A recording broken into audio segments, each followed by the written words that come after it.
see that. I can still hear you. So you can see hopefully my cover slide and my That's it. presentation title, New Work on Old Rocks, Recent Fieldwork in the Sarsen Fields of Wiltshire.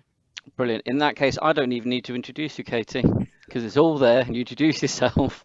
But this is brilliant. Thank you very much, Katy. Okay, well, I'll begin then. So I'm Katy Whitaker. I work for Historic England and I'm a doctoral student at the University of Reading as well. I think I probably know quite a few people in the audience. It's a shame we can't be meeting together this year, but also really good that we can put the technology together and put these presentations on. So thanks to David and the team at the museum for organising it all. So I'm going to present tonight some of the results from two recent surveys in North Wiltshire. This is part of my PhD research. I'm looking at the use of sarsen stone, in particular quarrying, extraction, breaking the stone up, using it for different kind of products in a sort of modern parlance in the past couple of hundred years, but also its use in prehistory. The surveys that I'm going to show you and talk to you about were intended to record in detail the archaeological earthworks in two locations of 19th and early 20th century sarsen quarrying, looking at splitting the stone and shaping the stone. Now, it's really important to bear in mind that sarsen stone is not a bedrock. There's no easily identifiable hole in the ground or mountainside like you might expect with slate or with granite. The quarry is dispersed, it's spread across the landscape. So let me see if I can show you where we're going. Here we go. So we're looking at the area of North Wiltshire. That's between Avebury on the left of this map and Marlborough on the right. We're going to be working in two areas. And many of you, I'm sure, will know these places quite well.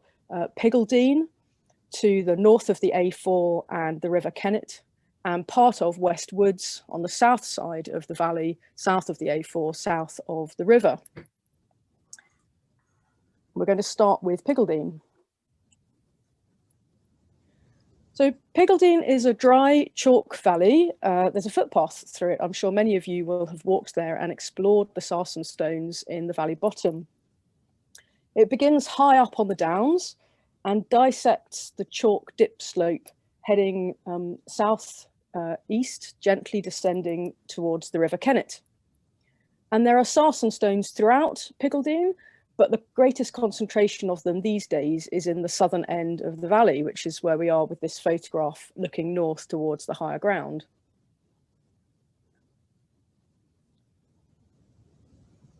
Most of the archaeology in this part of the valley comes in the form of earthworks of one sort or another. So looking at this plan, which is using LiDAR imagery, the valley curves up from the A4, heads north, and then it curves around to the west before bending again up at Newshed and heading off up higher onto the downs. And there are numerous later prehistoric field boundaries which survive here as quite substantial lynchets, which presumably have gone on in life right up into the medieval period, and also as largely ploughed out features. So there are upstanding lynchets, these really strong features towards the right-hand side of this LiDAR image, but then also softer appearing lines in these fields, all of which are part of the field systems from later prehistory onwards, right up till really quite recently. There were also Bronze Age round barrows upslope either side of the valley, which are now ploughed out, but can be seen in aerial photographs as ring ditches. And some of the earliest features in this area are Neolithic, but they're much closer to the river, close to North Farm, excavated by John Evans and a team that published in 1991. And maybe you can spot the Roman road in the bottom the bottom right corner of the image coming off the A4. There is a sort of straight line coming away from the A4 heading into the bottom right-hand corner of the image, and that's the Roman road.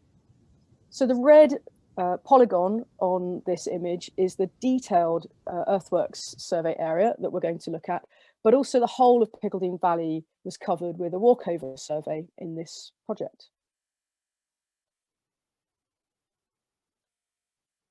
Now, Piggledean lay in Overton Parish's open fields and chalk downland. The manor, the medieval manor, was held by St Swithin's Priory in Winchester, which after the dissolution, the lands became part of the Earl of Pembroke's estates. There was quite a lot of enclosure by private agreement, which began in the early 18th century. And the manor was sold to the trustees of John Churchill, the Duke of Marlborough, in 1726.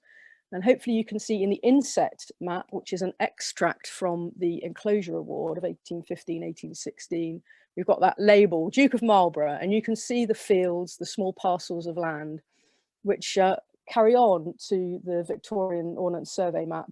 The Ordnance Survey map, of course, what they do is put lots of sarsen stones onto the fields in Piggledean. Now, there are some buildings in this extract map from the Enclosure Award. There are some buildings in the top area of the map. That's around Piggledean Barn. Those buildings were there by 1773. Not quite sure when though. The barn at that time in 1773 was called Old Barn, so it was already old then. But this whole area, Piggledean, became part of the Meux estate in 1870, and that was sold on in 1906. And the narrow southern arm, I'm sure many of you will know this, but the narrow southern arm of Piggledean on the right-hand side of the Ordnance Survey map, that was purchased in 1908, following a campaign to preserve areas of sarsen stones, which was led by the Wiltshire Archaeological and Natural History Society. And that plot of land is now owned by the National Trust and has been since 1908.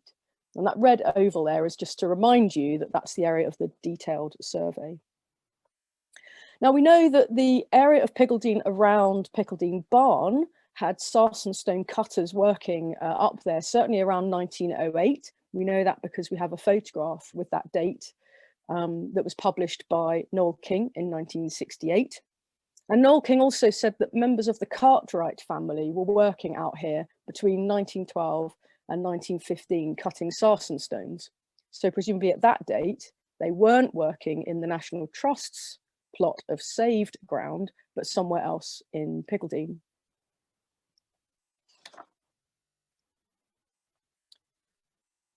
So I and my small team made a small earthwork survey across a transect of the narrow part of Piggledean Bottom, and this is the resulting drawing. I'll take you through it really from left to right.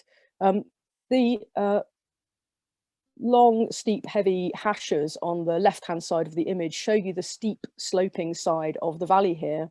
What you can't see is the rest of the lynchet that goes across over this field boundary, but there's a fence line here and we weren't operating on the other side of the fence. So you come down the slope into the valley bottom, and the valley bottom slopes quite gently from west to east. And in fact, on the east side, which is the right-hand side of the image, there is another bank, but just the other side of the fence line. So again, just outside the survey area.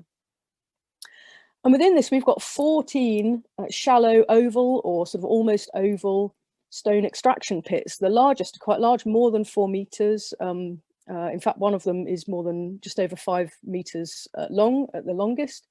Some of them have sarsen cutting debris in them, chunks of sarsen stone left over after bigger parent boulders have been removed. And some of them you can see are a bit heavier, a bit deeper and a bit steeper. They have gullies cut around the stones, dug out before the stones were then split up. There is, at the bottom right-hand corner of the survey area, there's an east-west linear bank, which we think actually is one of these 18th century field boundaries. So that matches up quite nicely with the 1815, 1816 Enclosure Award. But there are also these really quite strong north-south linear features. And you can see that quite a few of these boulders, some of which are whole and some of which are split up, are sitting on top of these sloping banks. And this actually is to do with the geomorphology of the valley. So if you can imagine the sarsen stones and soil and all sorts of other flinty rubbish slipping from the higher ground on the left-hand side down into the valley in freeze-thaw conditions towards the end of the last ice age, beyond the end of the last ice age as the country's warming up. And all this material is slushing down the side of the valley and landing in the bottom of the coombe. There are some slightly more open areas here, and in fact there's an open area towards the middle of the survey space with a slight bank. This could be where the sarsen cutters were perhaps working, because once they'd split the boulders up into sizable pieces, they then had to reduce those into ever smaller, into sets and curbstones, and they needed some open space to do that, or equally perhaps further to the right into the valley bottom. In total, there's 156 sarsen stones just in this small area. 48 of them definitely were split. They've got the wedge marks in the sides, which we'll have a look at in a moment. 31 of them are uncut boulders, which for whatever reason weren't suitable to be used. And that leaves 77, but we can't quite be sure, either because they've got so much moss growing over them, or they're very well buried, and we can't quite be sure whether they're cut stone or not. So there is a lot of evidence here for splitting the stone and for how the quarrymen were working, and I'm just going to pick up a couple of details of that. Now these are sarsen cutting techniques that were described in the 20th century by Douglas Free, who was a member of one of the sarsen cutting families, and also by Noel King when he did his research and published an article in WAM in 1968. And the sarsen cutting families that came to Wiltshire from Buckinghamshire brought with them techniques that are illustrated in the two images on the left-hand side of the slide. So we've got the image in the top left, which is a wedge pit, a rectangular wedge pit cut into the stone. But in this example, the iron tools, the wedge and the little flat pieces of iron, hoop iron, either side of the wedge end, have got stuck in there. There's obviously been an accident and they've got stuck and they've been left in there. Whereas the bottom left image, we've got a wedge pit scar. So this is where it's been successfully split apart, and we're looking at one half of a piece of stone, and therefore one half of the wedge pit into which the wedge was put before being struck and splitting the stone out. So this is this Buckinghamshire technique that's brought to Wiltshire from the late 1840s. But the other thing that the survey did, both the detailed survey and the walkover survey showed, is that there's a completely different technique being used, or at least a similar technique but different tools being used to split some of the sarsen boulders, and that's plug and feather, where you cut a cylindrical hole, and instead of a flat wedge you use a much more rounded wedge, the plug, with feathers either side, and drop those in and use those to split the sarsen stone. And you can see that on the right hand side. So there's half of an open hole, but then also a boulder with pieces of ironwork stuck in where there's been a failure, or something's just been left and abandoned perhaps. This was noticed in Piggledean by Peter Stanier, who wrote about it in 2000. We've actually been able to quantify it a bit more, and there are a few of these throughout the valley. So starts to we can ask an interesting question about who is using these different techniques and when. Overall, the results of the survey have shown that the methods described by Douglas Free and by Noel King to extract the sarsen stones that were identified here in Piggledean, we can see those techniques, but they're not as consistent, they're not as regular as described by Douglas Free and by Noel King. Not as regular as the published descriptions. There's quite a lot more variety. So for example, where the wedges were placed in the stone, Noel King and Douglas Free describe them being placed very regularly across the stones to split them. And that's not the case when you look in detail at where the wedges were being put. They're not following a formal pattern. Each boulder was split with wedges carefully placed for that particular rock. So the quarrymen clearly, as we might expect, were using their skills and their observations and their understanding of the sarsen stone to best effect. We've got this question of when the plug and feather techniques being used rather than the flat wedges. That's difficult to answer. There's a sarsen stone wall, which some of you may be familiar with, surrounding the area of Piggledean barn.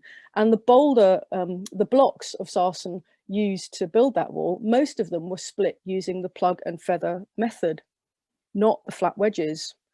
Now that wall probably dates from the mid-19th century. So it suggests that at different times, these different techniques are being used. Now, we don't have the full tool set, but I just wanted to make sure I'd shown you tools from the Wiltshire Museum's collections, which the team at the museum very kindly arranged for me to see. This is thankfully before lockdown, a little bit before, and take some photographs. So we don't have all the tools that they used, but we do have some examples of chisels and the pecking hammers, and one or two things which are wedges or punches, which not quite sure what they are. The tool to the top left is definitely a Hardy Patent Pick Company tool, which matches sort of one or two of the things in one of their catalogues. Not entirely sure. So still a bit more work to do on this, but it's great that we have got some of the tools to look at and compare with the stones out in the fields. Well, one of the things that the wider walkover survey suggested that I wanted to mention to you all is some possible standing stones. Now, I know these are quite small. They don't necessarily look that impressive, perhaps, but these sarsen stones are definitely not in their natural orientation. They're side on. They have been put up. We don't know when. They're not part of a more recent clearance, for example. There are no other stones piled up around them. They're not part of a structure, but they're definitely not in their natural orientation. So there's a tentative identification that we have possibly some sarsen stones standing actually in Piggledean. So I'll move on to West Woods. West Woods is about 370 hectares, approximately 5 kilometres southwest of Marlborough. I'm sure many of you go visiting and walking, and perhaps to see the bluebells. The highest ground is to the southwest, which is the bottom left of this slide, around Shore. And we have dry chalk valleys that dissect the chalk hills. So Lockeridge Dean in the top left-hand corner, again, you may be familiar with, still full of sarsen stones. And then in the middle, running through the middle of West Woods and up towards the top right, we have Hursley Bottom. And then on the right-hand side, Clatford Bottom, the southern arm of Clatford Bottom, running up to the north and again heading off towards the top right of the photo. But here, we're on chalk, but much more superficial deposit. The clay with flints really mantle the chalk hills here very thoroughly. But sarsen stones are scattered throughout the woods. They're most common, however, in Hursley Bottom. So here in the middle of the woods, through Hursley Bottom and through a part of the woods called, surprise, surprise, Stony Copse. West Woods was part of the Royal Forest of Savernake. It was likely a very busy place in the Middle Ages. And the survey area for our work focused in the middle of the woods in Hursley Bottom and into Stony Copse, which hopefully you can see outlined on this Royal Air Force aerial photograph. Stony Copse used to be called Fosbury Coppice. It was perhaps a medieval farmstead here, which was held by Richard de St Quintin in the 13th century. But by 1768, it was also part of the Duke of Marlborough's estates. Fosbury Cottage, which is now called Forest Lodge, was built shortly before 1866, and it's these couple of little buildings to the left-hand side of Stony Copse. So now called Forest Lodge, but previously called Fosbury Cottage. Now this area in December 1919 was bought by the Olympia Agricultural Company. And in 1920, Olympia gave two men, Thacker and Johnson, permission to come into Stony Copse and Hursley Bottom to dig out sarsen stones, to break them up using explosives, and to crush them for roadstone. And they had a contract with Wiltshire Council for the Bath to London Road, the A4, to supply sarsen stone as roadstone. But then in 1928, the land was sold to a local consortium who cleared much of the timber. They then sold on to the Forestry Commission in 1931, In 1940, the Forestry Commission bought the western part of the woods, which you can see the corner of here is the former Pembroke estate. And so you can see why in this aerial photograph of 1946, there's such a difference between the more heavily treed area on the left, the former Pembroke estate, but more open, younger trees, more scrubby ground for the rest of the woods, the former Marlborough estate, because of all of those changes in land ownership and changes in use.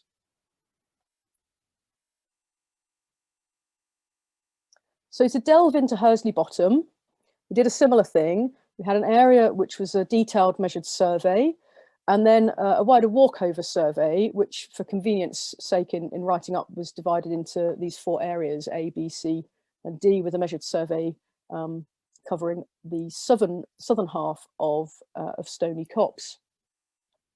And I just want to try to get you to remember Forest Lodge to the left-hand side of Stony Copse, formerly known as Fosbury Cottage.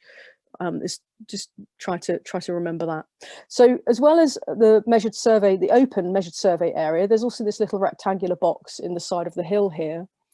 So the survey also included the underground store, which was identified by the Wiltshire Archaeology Field Group in their extensive walkover survey of West Woods, which is really important and a really foundational piece of work for this project and for much of the work that I'm sure will happen in West Woods in the future.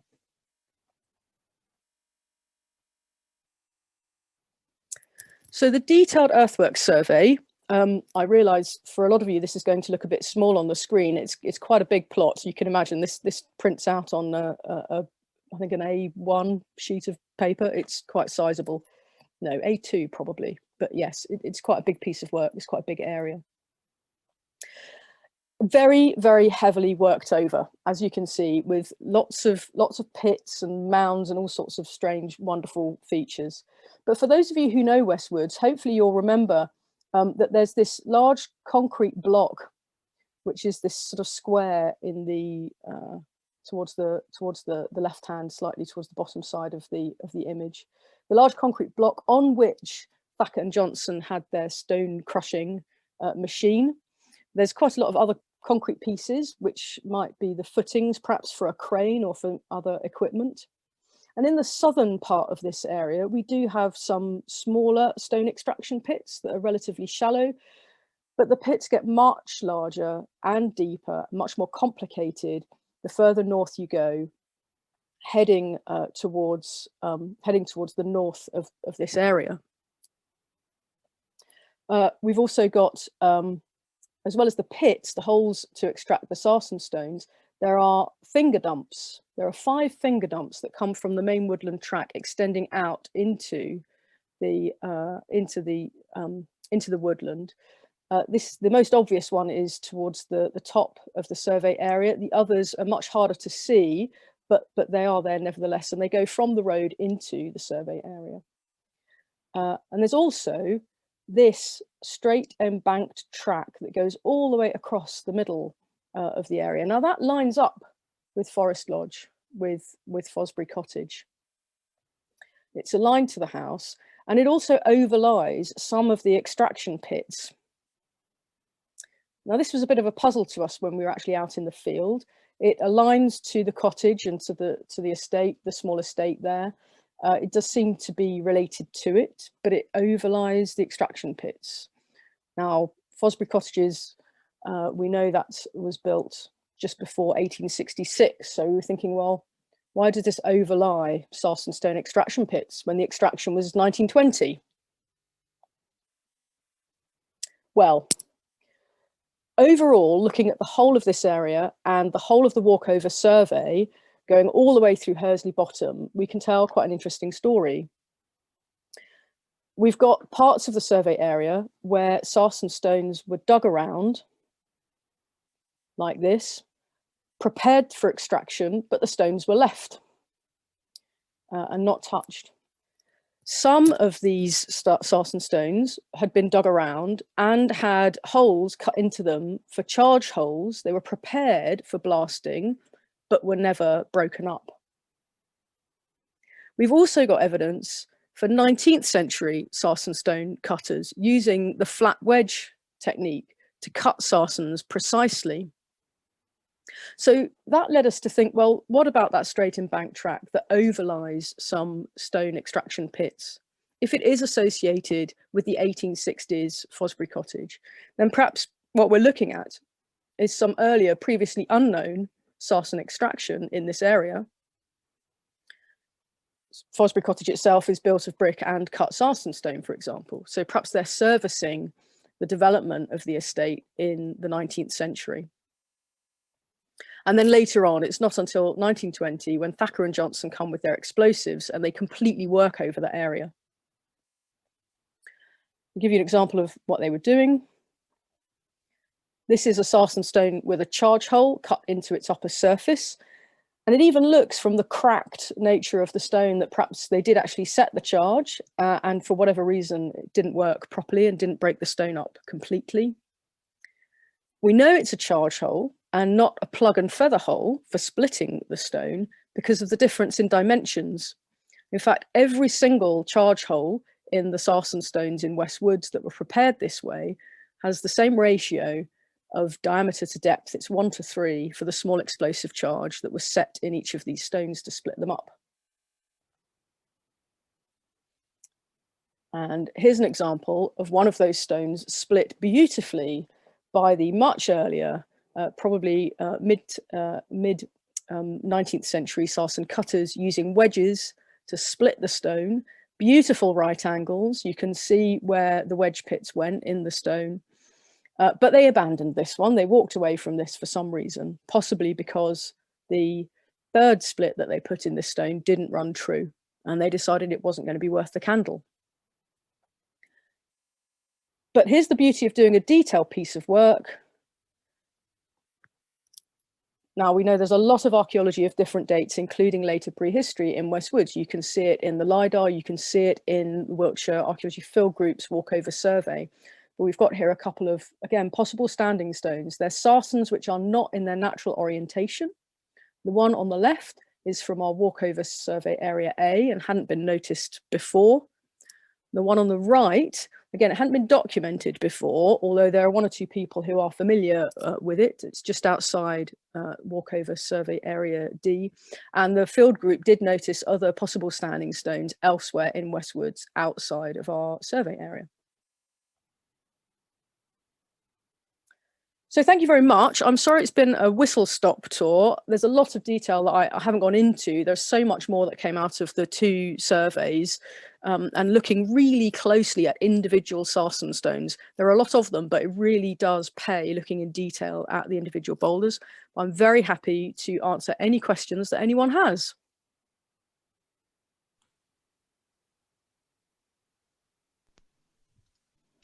Thank you very much, Katy. That was fantastic. Really, really good presentation. Really interesting. I've got some questions, but I'm going to leave it to David first of all to ask other people. You know what I'm like, I've always got questions about something. David, have you got any on the Q&A? I do. First question is from Mike McQueen. He was asking about the Piggledean area. Was the ground probed to look for buried stones during the survey? And if so, to what depth? It wasn't.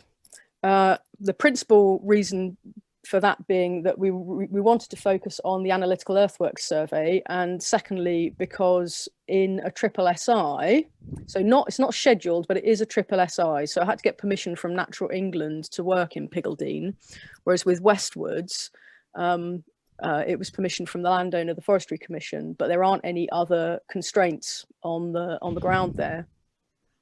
So no, you can see, however, in Piggledean there are a number of animal scrapes in the eastern bank that throw material out into the Coombe bottom.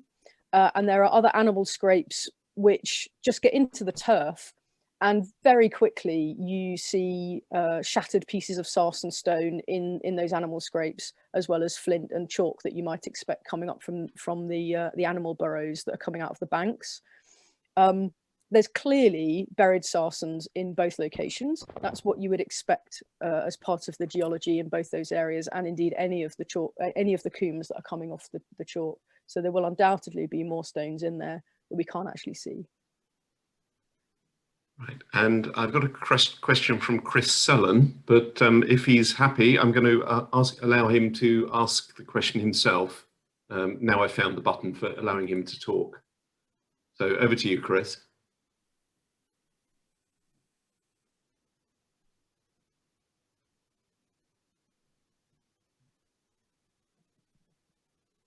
Oh, okay, I'll read the question.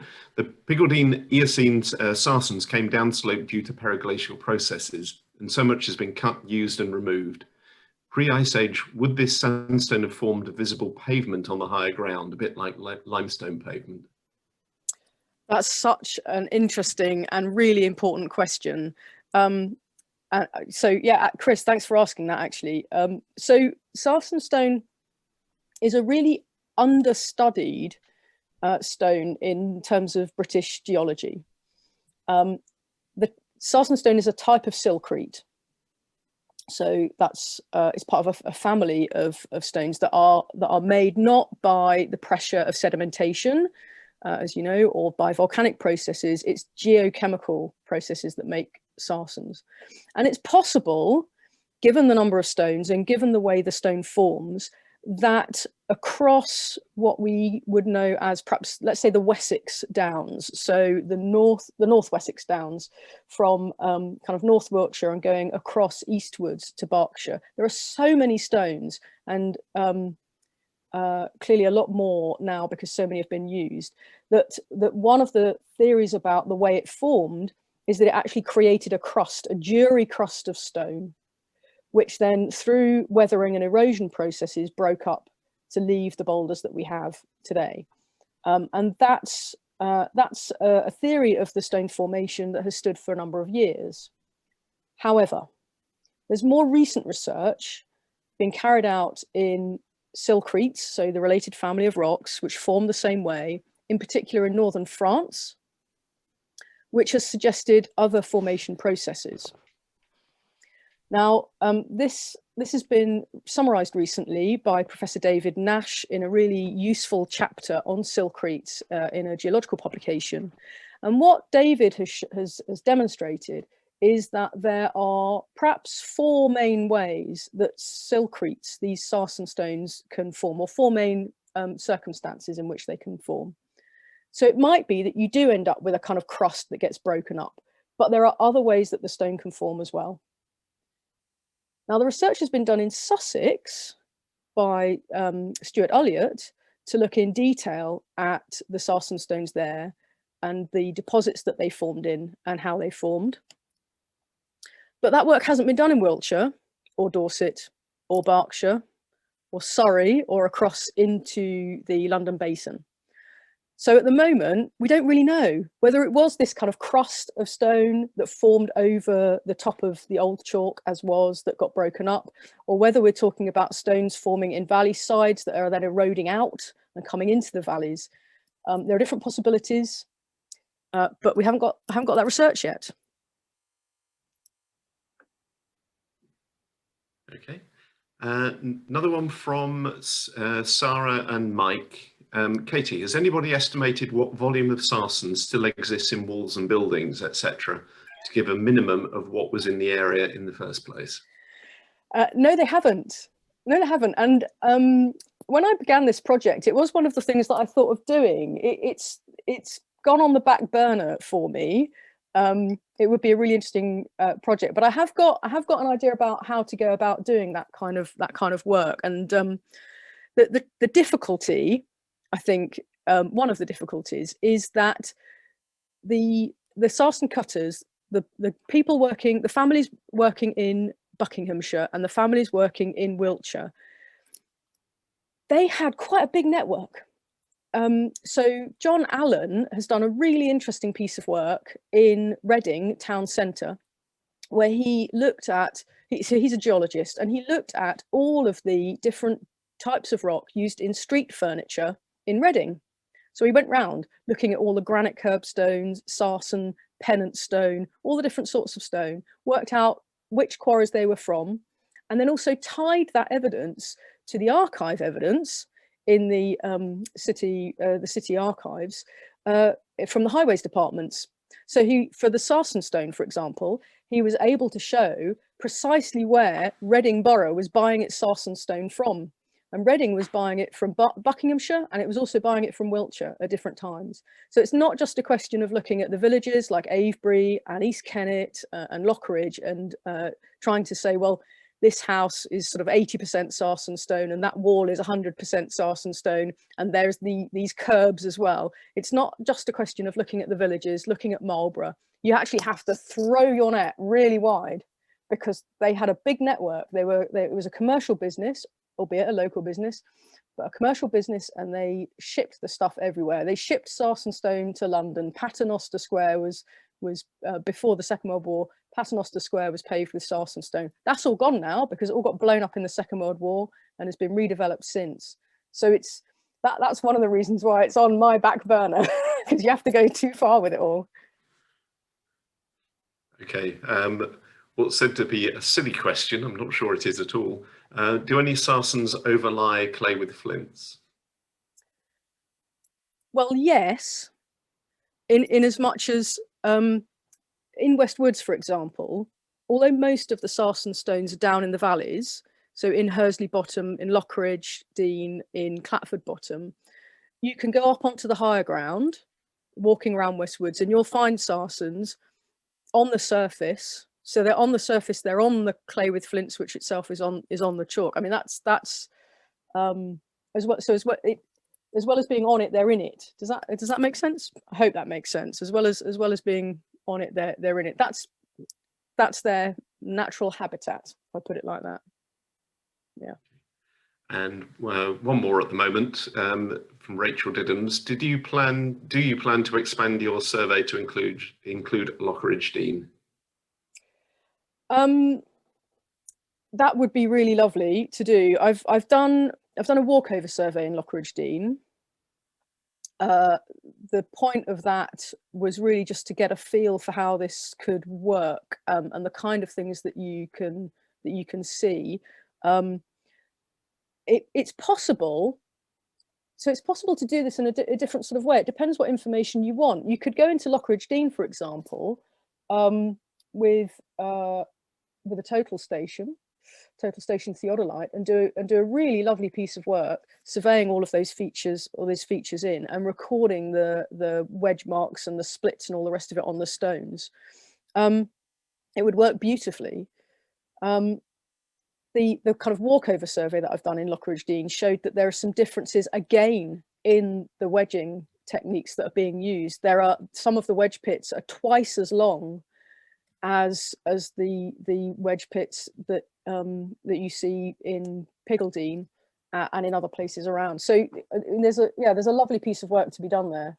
It would be really good. It's for me for this project. It's a question of time.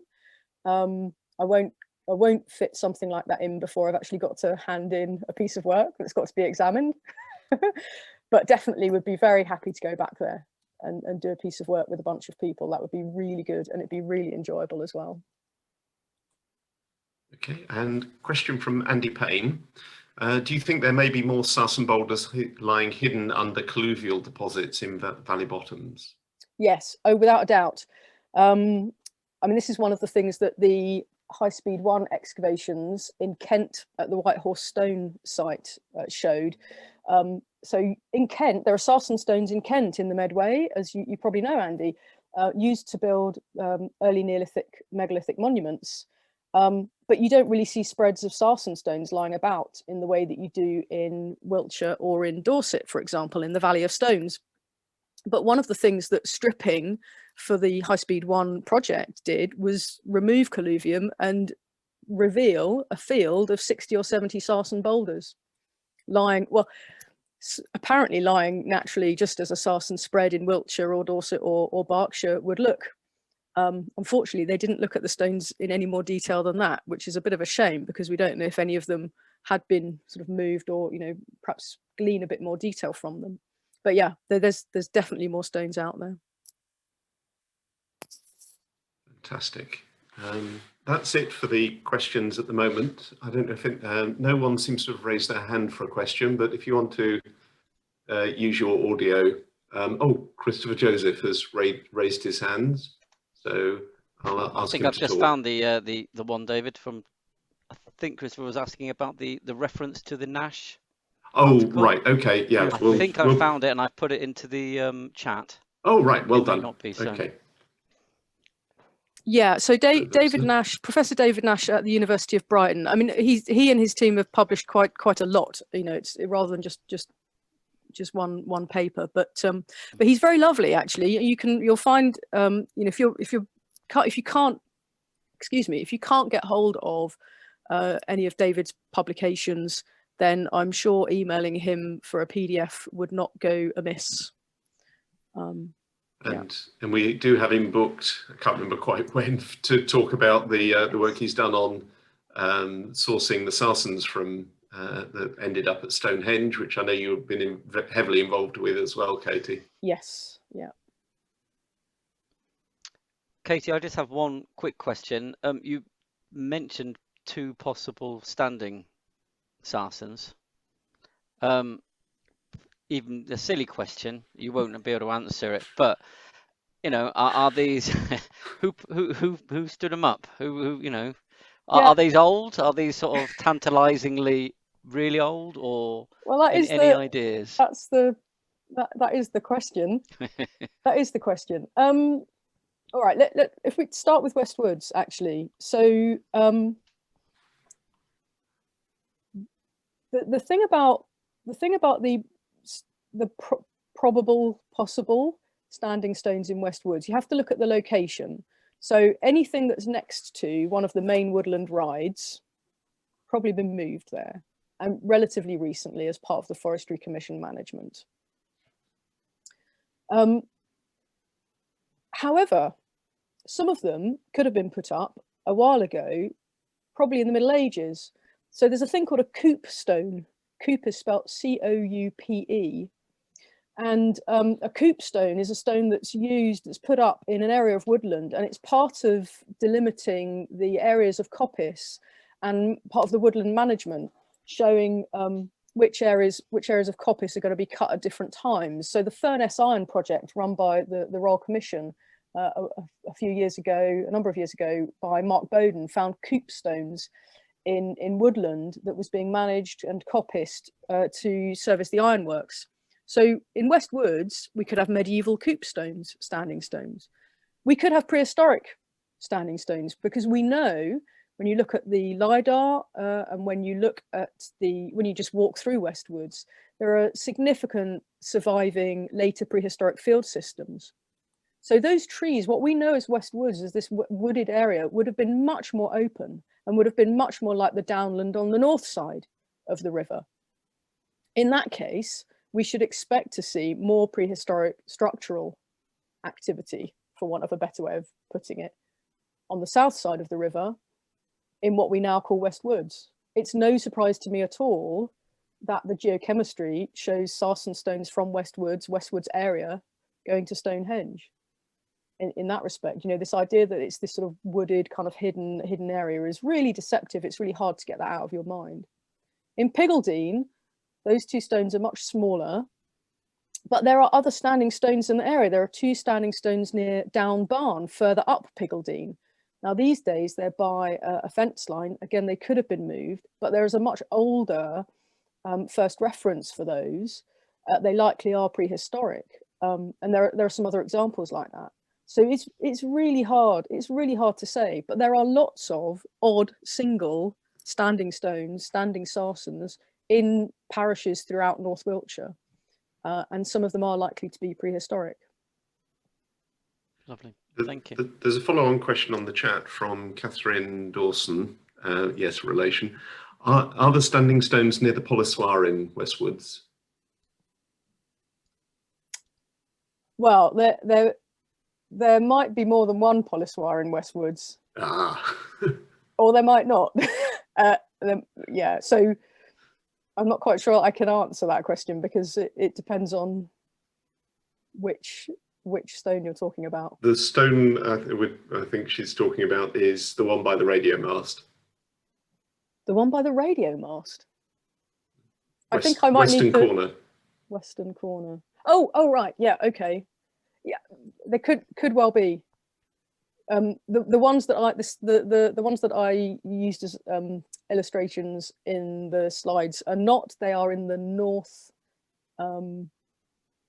edge of the woods, and the middle of towards the northern edge of the woods, and in the middle of Hursley Bottom.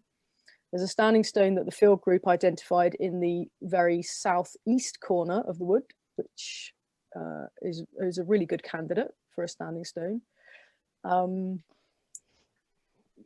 It's West Woods is huge, as the field group know. It takes a long time to get over all of it, so there's all of these things can all be looked at in much more detail. Lovely. I think that is probably it. I'm looking at the time as well. Oh, hold on. Is there one more, David? Is there? Oh, it had to be Tim Dore, didn't it? Oh, Tim, hi, just about Tim. to leave. Trying to finish. I can't see that one. Could the standing stones just be boundary markers? Tim Dore has asked. Well, they could. They could, but that's we'd then have to start looking at what that would, how that plays in with the rest of the archaeological evidence.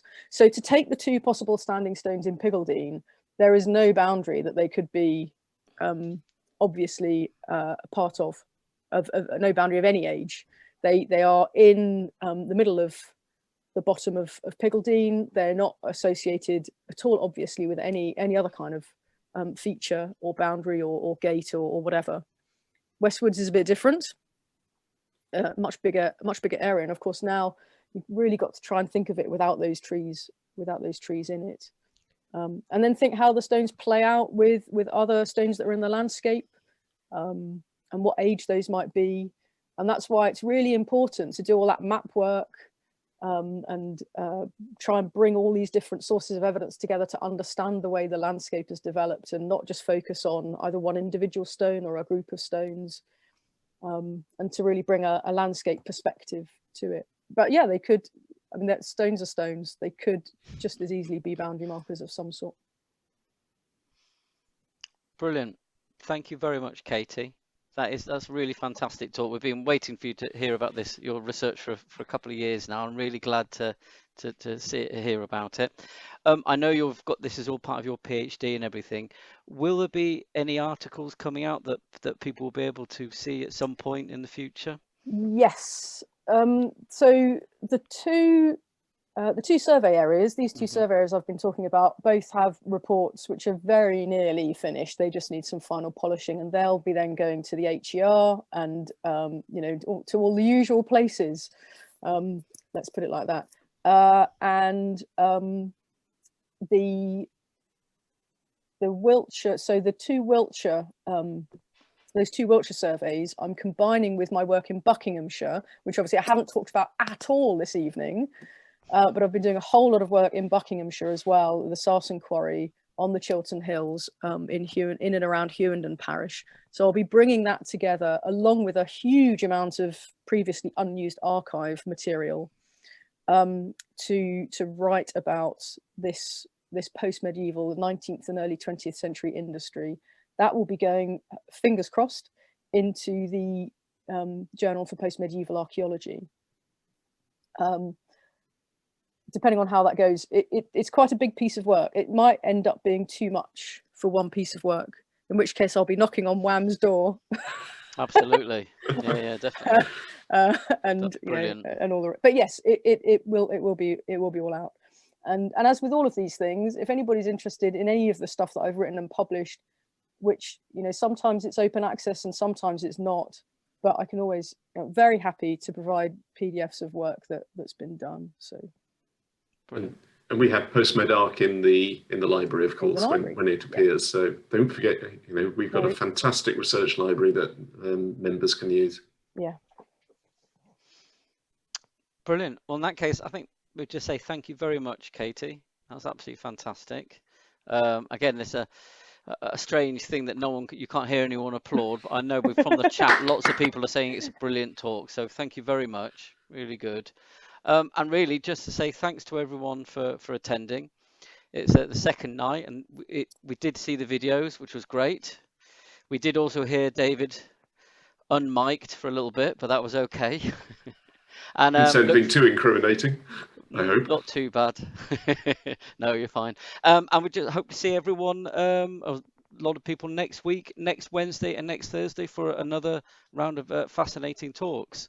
On Wednesday, Andy Payne will be talking about Wiltshire. And on Thursday, I think it's David Roberts talking about here the excavations he's doing at Tefont. I think so. And I think there's some other bits and pieces. David, yeah, you're talking about something as well. Something I think that will be quite fun. Excellent. I think people will enjoy that. And nice little surprise. Brilliant. Well, I'd like to say thank you very much to everyone. Thank you again to Bruce and everyone involved in helping to put these on. And see you next week. Goodbye. Goodbye. Thank you, everyone. Bye-bye. Thank you, Bruce. Thank you, Katie. Cheerio, Cheers. thanks. Cheers, David.